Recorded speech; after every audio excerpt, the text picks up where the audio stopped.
চলুন আজ আমরা নিজেদের আর্থিক ভবিষ্যৎ গড়ার একটা সহজ নকশা তৈরি করে ফেলি।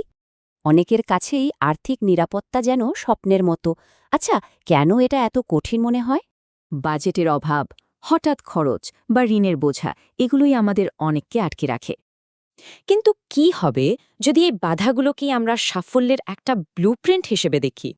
সবকিছু শুরু একটা ভালো পরিকল্পনা দিয়ে, আর আর্থিক স্থিতিশীলতার ভিত্তি হল বাজেট। এই সহজ ধাপগুলো খরচের লাগাম টেনে ধরবে আর আপনাকে দেবে পুরো নিয়ন্ত্রণ। লক্ষ্য ছাড়া সঞ্চয় করাটা অনেকটা দীক্ষিণ যাত্রার মতো। আপনি ঠিক কী গড়তে চান? যেমন ধরুন একটা জরুরি তহবিল তৈরি করা বা বাড়ির ডাউন পেমেন্টের জন্য জমানো। তবে কিছু গড়ার আগে যা কিছু আমাদের নিচে টেনে ধরে মানে ঋণ, সেটাকে সরাতে হবে। বিশেষ করে উচ্চ সুদের ঋণ আয়ের বড় একটা অংশ নিয়ে নেয়, যা অগ্রগতির পথে বাধা। আর একটা ফাঁদ হল আয় বাড়ার সাথে সাথে খরচও বেড়ে যাওয়া, সঞ্চয় নয়। এবার তাহলে আসা যাক সবচেয়ে কার্যকর কৌশলে, পুরো প্রক্রিয়াটাকেই অটোমেটিক করে ফেলা। মনে করে টাকা জমানো কঠিন, কিন্তু অটোমেশন বা স্বয়ংক্রিয় ব্যবস্থা আপনার জন্য কাজটা করে দেবে।